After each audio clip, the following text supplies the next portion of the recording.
Clearly I got the hottest time slot of the day, so seems like there's quite a bit going on. Anyway, my name is Ian Terry. I'm a photojournalist for the Army right now. That's what I do. I'm a Mormon-raised, gay, atheist soldier with a degree in biblical studies, which is an extremely small demographic. I will tell you one of those things is not true. I'm not going to tell you which, because as an atheist, I have no moral foundation. I can't know what's right or wrong, so I just lie. Honestly, though, Ari and Kim and Diane before me have very solid kind of some good presentations. Mine's going to be a little looser, fairly autobiographic, and basically explaining the process that I underwent going from strong Mormon upbringing to outgoing, vocal, militant atheist activist. So how did I get here? Like I said, I was raised in the Mormon church. I was born into the church, which means I've been a Mormon since birth, just like it sounds. I was very strong in my faith growing up, because I was unexamined, of course. Very active in the church, went to all different activities, graduated from seminary 4 years through high school, served on the presidency of our bishopric as well in the priest forum, and I never questioned my faith. I never, sat down and thought about what I really believed or why I believed it. And unfortunately, I think that's incredibly common. I think a lot of people don't ever get out of it. After high school, I kind of waxed and waned in my faith for a while, not necessarily disbelieving, but I just kind of, I varied in my activity in the church. I'd go away for a few years, have some sort of personal crisis, and come back. And then I'll leave again once that crisis was resolved, and repeat. And the middle bullet there, sometimes war happens. Somewhere along the way, after 9/11, I enlisted in the Army, served 6 years in the infantry, and did 2 tours in Iraq. As an infantryman, just returned in March for my 3rd tour in Afghanistan as a journalist. And when you go to war and you come face to face with mortality and that kind of clashing of cultures, people tend to go one way or the other. Either their strength gets strengthened, or their faith gets strengthened, or it gets weakened and lost. For me, it initially was strengthened. Like I said, I kind of waxed and waned in that strength for a while, and I decided it was time for me to decide what I really believed and going forward. So I spent about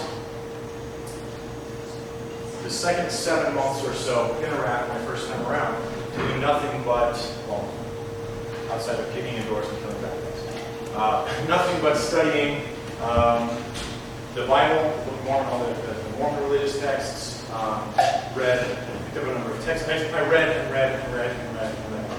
And the way I typically explain it is the closer I got, the further away that truth was.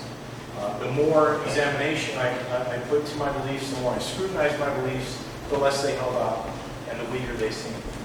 I hope at some point every strong believer goes through that and actually takes the time to examine what they believe and why.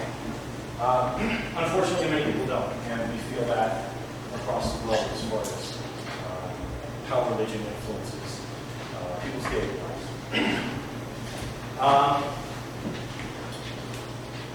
And finally, there's just qualification. I have read the Bible, which is not believers have, unfortunately. Now, this is intentionally small. This is by no means a complete list of the things I've read, but this was just about everything that I consumed in Iraq. So, like I said, voracious reader, just got my hands on everything I could from both sides.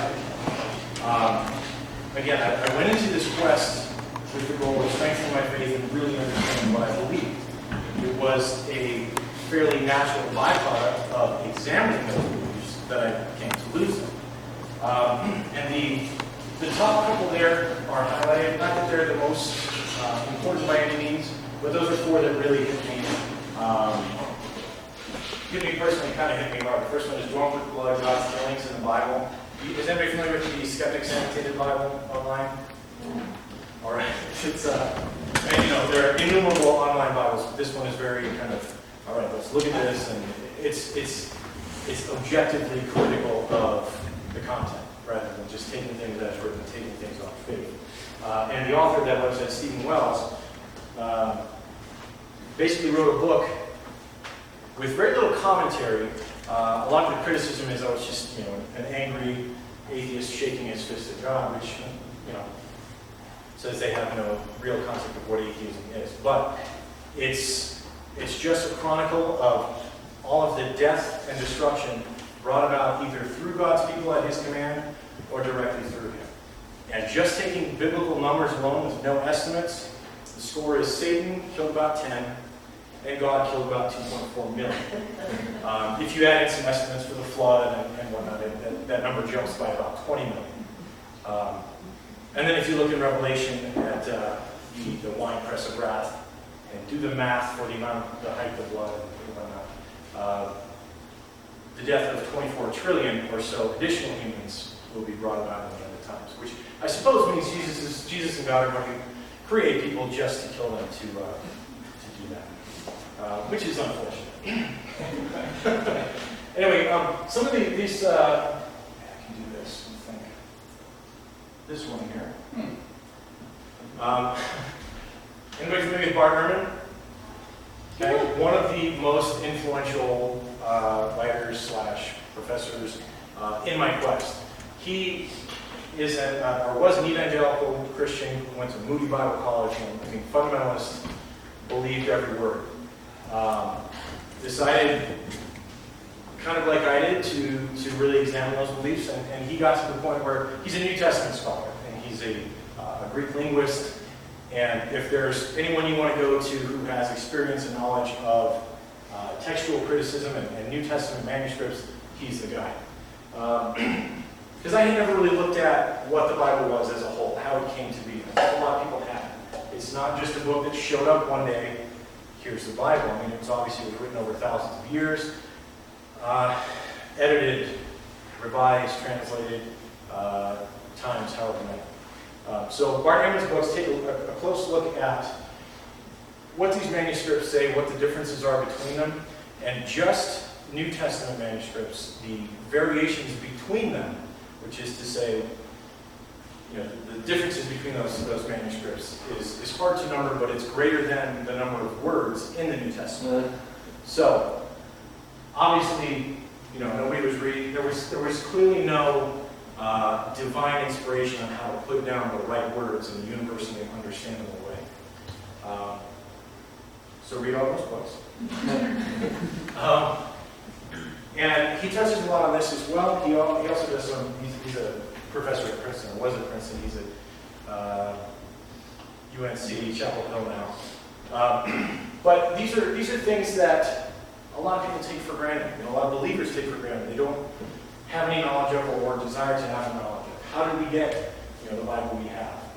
Where did these come from? Who were the authors? Who wrote these various books? And these are the things that I really dove into. Unfortunately, I don't have a whole lot of time to sit and tell you my whole story, but I don't think you want to hear it all anyway. So, again, the variations between these manuscripts are it's a lot of times they're small things, you know, grammatical missteps or spelling errors, but a lot of them are whole concepts that are added or removed based on who was in power at the time, who had their political agenda to push through these texts. So it's far from what a lot of people would have you believe. Oh, it's just, you know, little differences here and there. It's a lot bigger than that. It really is. Two of my favorite discrepancies or problems with these manuscripts are the two up here. I'll talk about in just a second. And you can split hairs with a believer all day long over contradictions in the Bible. And a good apologist will find ways to reconcile those, and a good skeptic will find ways to throw those reconciliations out the window. But two of my favorites here, obviously the Catholic Church and some other groups hold on to the Virgin Mary very closely, right? This was, this Old Testament prophecy, and now we have the virgin birth of Jesus. The trouble is, the Greek word used in the earliest and best known manuscripts is parthenos, which simply means young woman. It wasn't specified through the language that it would be a virgin that was born. It would be the Savior of mankind. It was simply a young woman. Try telling that to a good Catholic these days, doesn't matter. When I say trapped by tradition, you get a belief that's old enough, it doesn't matter where it came from or how correct it is or how much you can point out how it's in error. That's tradition. That's what they believe. Okay? And the other one, being born again, there's a scene. There's a scene in the Bible where Jesus is speaking with Nicodemus, and Nicodemus asks him, what do I have to do to make it to heaven? And Jesus says, unless you are born again, you cannot enter the kingdom. Nicodemus misunderstands. He says, well, I've already been born once, how can I re-enter the womb and be born again? He doesn't understand. Jesus clarifies, he said, no, unless you're born from above, expressing a symbolic rebirth through God above, which is nice. It's kind of pretty. Unfortunately, the wordplay there, the mistake, only works in Greek. These words with the same pronunciation, different meanings. But it's unlikely that Jesus spoke Greek. It's even less likely that Nicodemus, one of the Pharisees, spoke Greek either. So just that whole misunderstanding kind of falls on its face when you examine it linguistically and try and understand. Put yourself in their shoes. They would have been speaking Aramaic or possibly Hebrew, but they most likely were not speaking Greek. And there's a lot of that kind of goes through throughout the Bible. Now I bring this up. My second tour, this previous tour in Afghanistan, I worked in an office with a creationist. He was a true biblical literalist. We sat and discussed a couple of times on things, and I said, okay, listen, I'm more than happy to sit here and talk about the Bible, talk about Christianity, but if you're serious about it, you better bring the big guns, because I'm not pulling punches. I like to think I know my stuff, and I'm going to put your beliefs to the test. So he came back the next week with the big guns, which was a Kent Hovind creation seminar. And if you're not familiar with Kent Hovind, you should be. It got to the point in our discussions where this part here, asking about immune membranes. We're talking, I'm trying to explain Occam's razor and just the more unnecessary or unverifiable assumptions you plug onto something, the less likely it is to be true. We're talking about how, trying to tell me how the dinosaurs got so big and how, people lived to be 900 years old. And it came down to this common creationist defense of there's increased oxygen, there was water from above before the flood.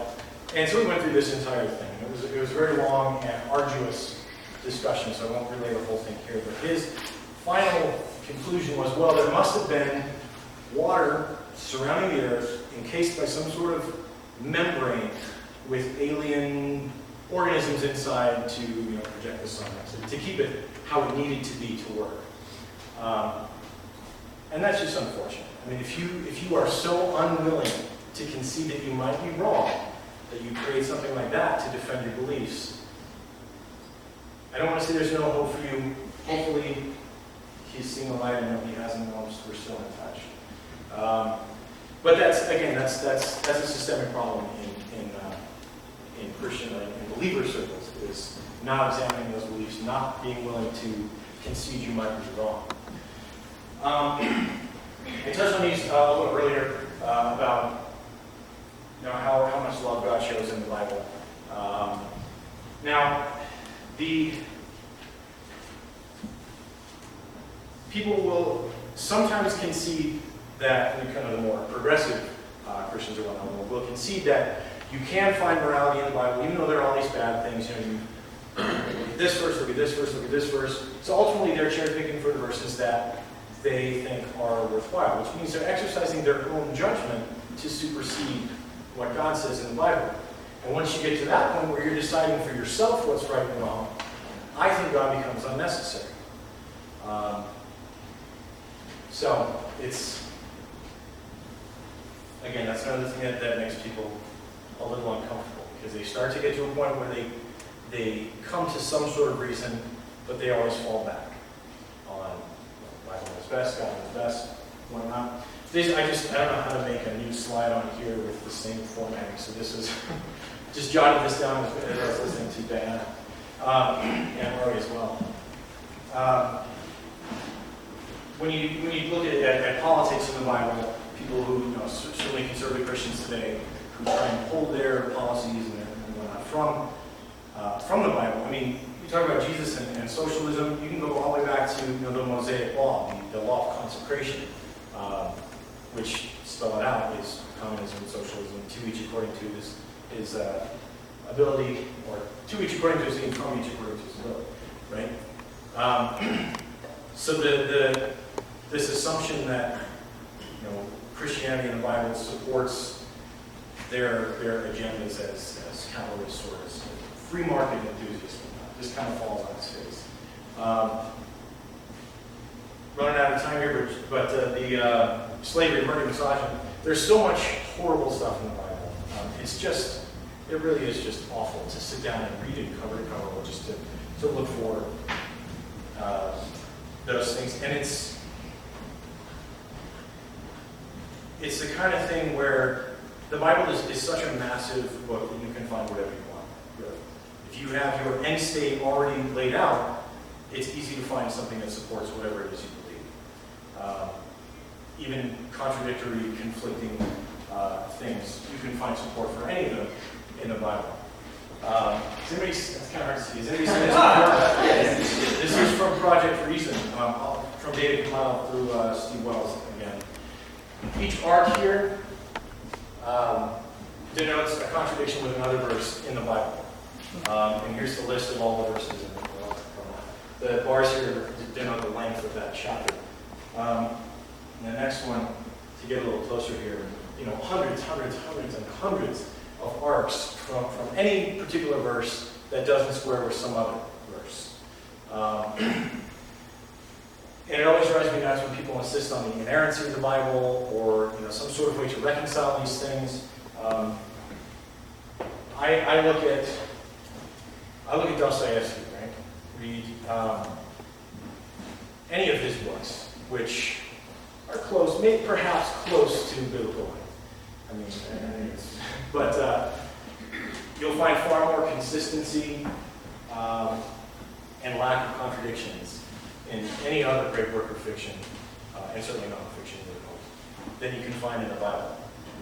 And that's unfortunate, of course. Now, to close out with a similar theme, has anybody seen this? This is the phylogenetic tree of life.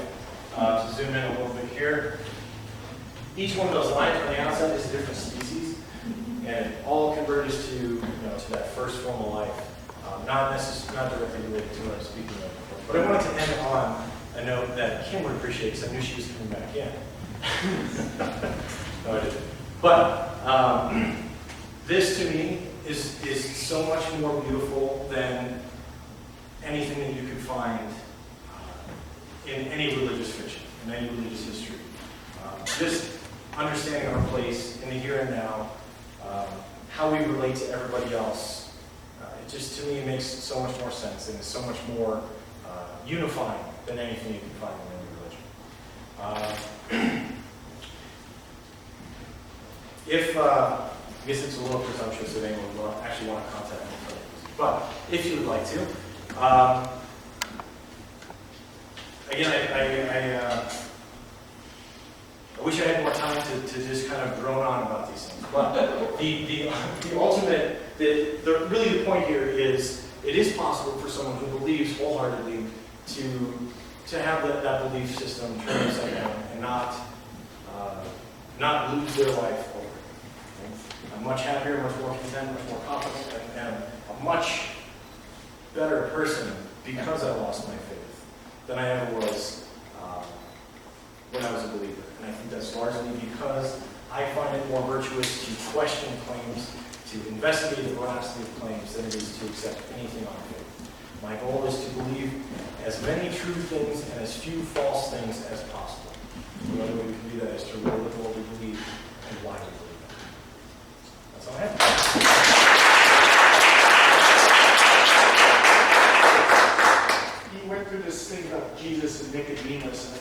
think the thing he didn't quite punch out hard enough was all that is evidence that that story was originally written in Greek.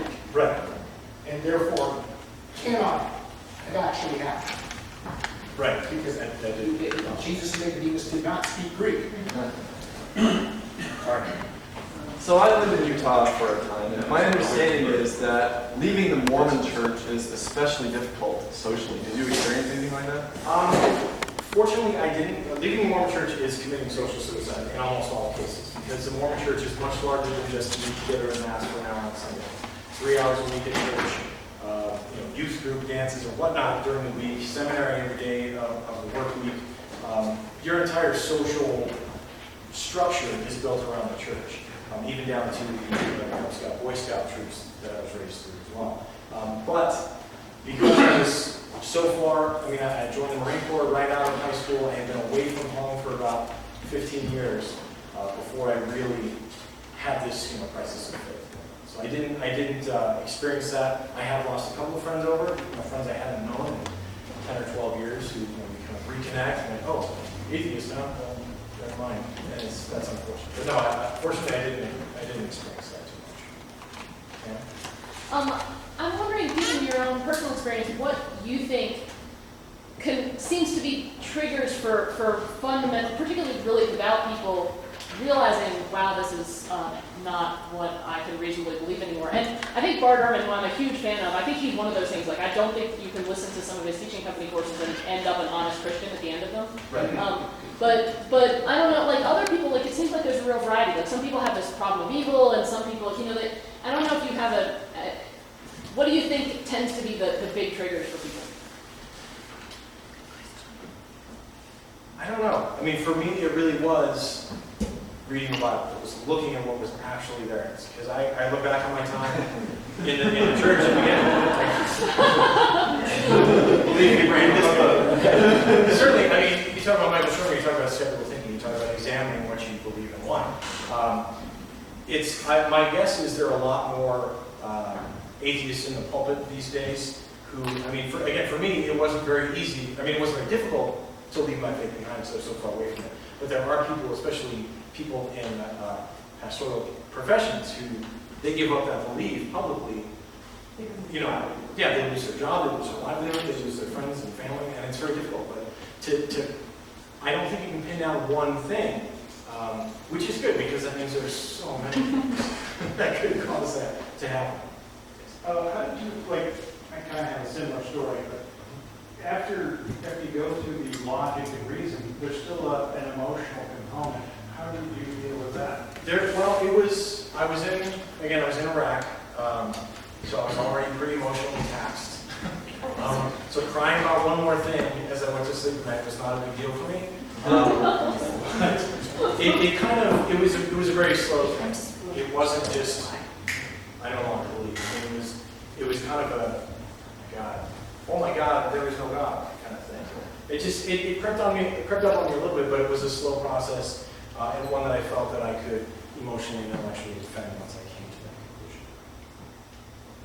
I teach the Air Force Academy, and I and others have a real interest in the use of the United States military to promote Christianity, in particular, or interested in fighting those who do so. And there are particular activities that clearly violate the establishment clause of the First Amendment. I'm wondering if you, as a former Mormon and atheist who was active duty, encountered what you thought was clearly people stepping over the line. Were you ever concerned that your chain of command would promote you, or treat you properly, or treat you differently because you weren't an evangelical Christian? I haven't experienced that personally. That's great, by the way. Yeah, I agree. That's how it should be. That's how it should be. I see it all the time. You see that the chaplain opens every command and staff brief with a prayer and a quote, and to me, it's more annoying than anything else. And one of my long-term goals one day is to fight my way to the Supreme Court and become the Army's first atheist chaplain. I don't know will ever catch up. But to my knowledge, I've had a pretty good career. I've had a pretty good promotion path. I don't think I've experienced. That's great. I'm glad to hear that. But that's not to say I ignore it. I still look for it, and I try to make sure I'm undergoing that. Are you plugged into the military, the organization Military Atheists? Yes. Okay.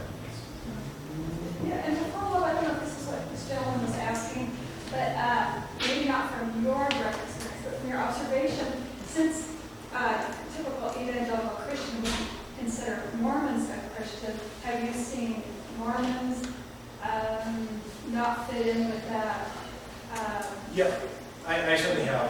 And when I was going through this, I mean, I was biblically focused for a long time, and then only in the last 2 or 3 years have I really started looking at Mormon beliefs and how distanced they are from mainline evangelical Christianity. There's, to the point where people don't believe Mormons are even Christian. And there is a distinction there. I mean, as far as in the military though, I haven't seen that either. I mean, it's because at that level you decide, okay, well, he believes, he's a believer.